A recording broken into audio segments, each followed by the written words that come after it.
Сегодня мы находимся у Покровской церкви в Новом Афоне. Это церковь 1876 года.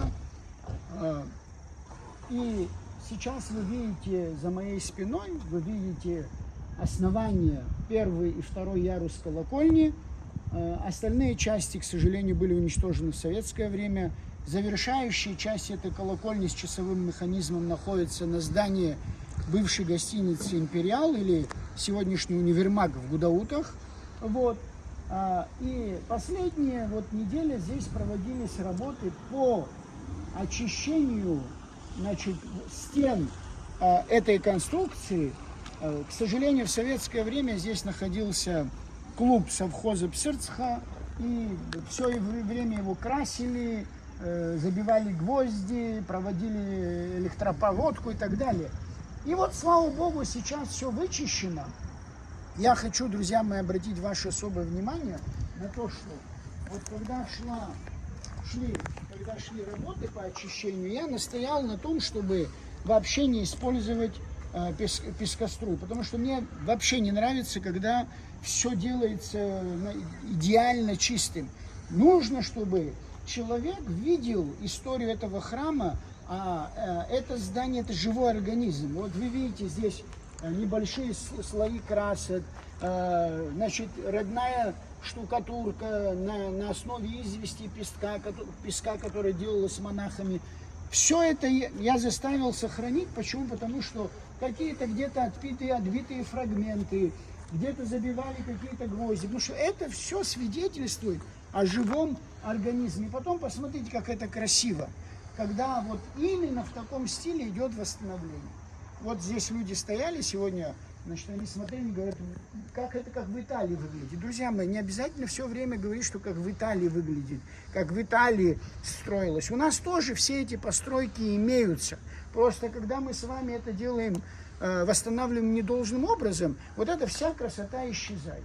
Ну и, наконец, хочу обратить ваше внимание на мозаику, покровам Пресвятой Богородицы.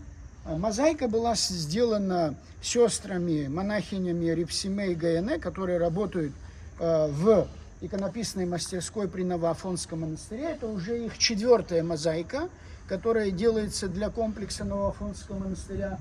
И вот они сегодня как раз помогали устанавливать в том числе.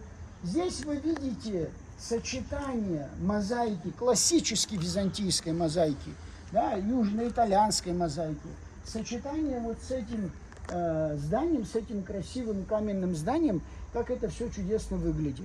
На самой мозаике вы видите надпись, наверху на греческом языке, так называемое номена сакра, то есть сокращенное написание имен святых Богородицы Христа. Там написано Митер Феу, точнее расшифровывается как Митер Феу, то есть Матерь Божия. И полноценная надпись вы видите на абхазском языке Аншат Захшаз Лхаршске.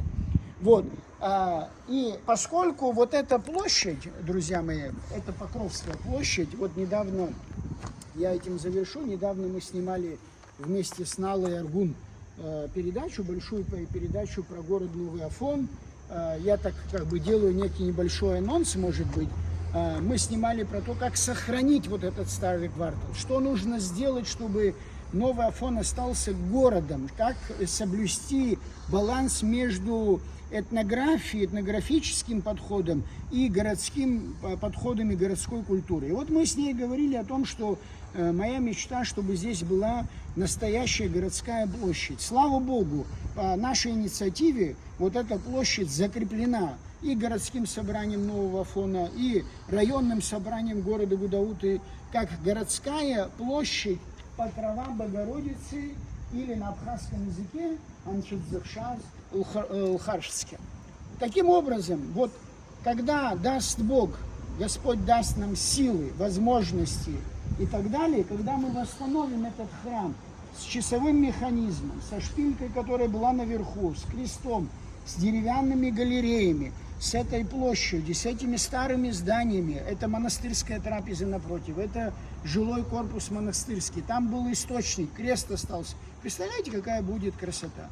Дай Бог нам всем сил, понимая, вот это все, что я сказал, понимая, возрождать так, чтобы в наших городах ощущалась древность, что они древнейшие города. Спасибо за внимание.